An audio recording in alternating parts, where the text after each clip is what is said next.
Hey everyone, it's Ryan McHugh with the Ryan McHugh Show. This week, we're going to talk about destination weddings. If you're planning or even thinking about having a destination wedding and you're thinking about bringing in a photographer or even hiring the resort's photographer, I'm going to break out all your different options for you and talk a little bit more about it on this week's show.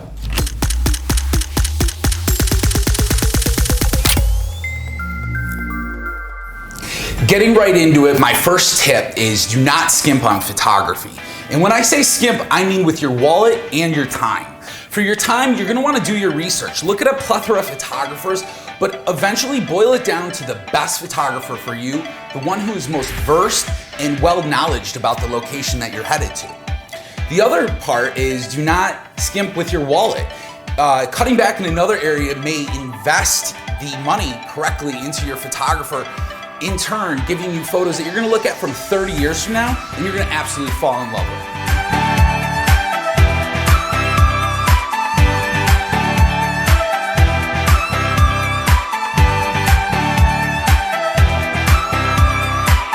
My next tip is talking about hiring the resort's photographer. Some resorts will only allow you to use their photographer for your wedding. Basically, what they're doing is they're curving your cost but maximizing their profits.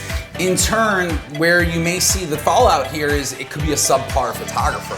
A lot of resorts will just hire somebody who's straight out of college who has very little knowledge about weddings but may be qualified in running a camera.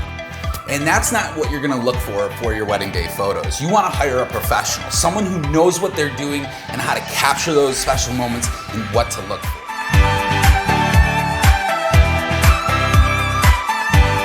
My next tip is flying your photographer in from another location.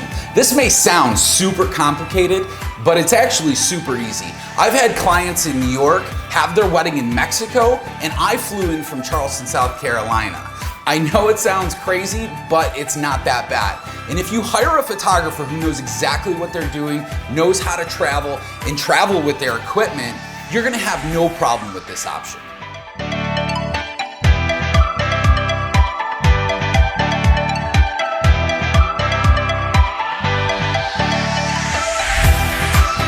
Okay, my next tip is don't be afraid to go the extra mile.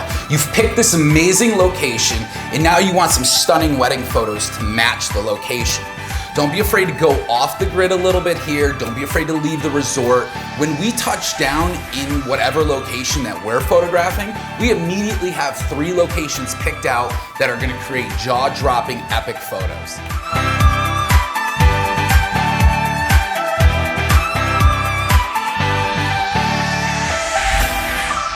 All right, my next big piece of advice for anyone having a destination wedding is create a photography timeline and stick to it.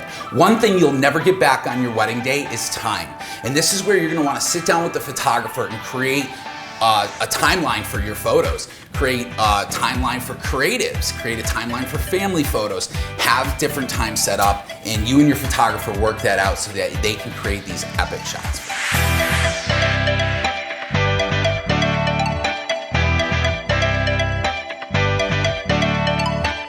My final piece of advice for anyone having a destination wedding is don't lose your cool. And what I mean by this is don't get too hot. Don't let yourself or your bridal party members get overheated. Bring water, sunscreen, anything that's gonna help you stay cool and hydrated on the wedding day to make sure that you maximize the most amount of time for your wedding photos.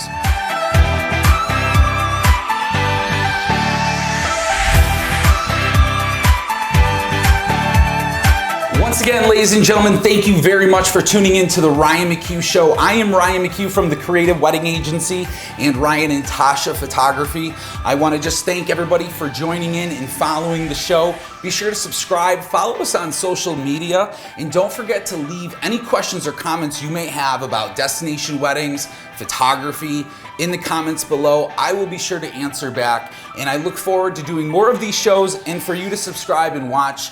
And thank you again, and have a great week and happy planning.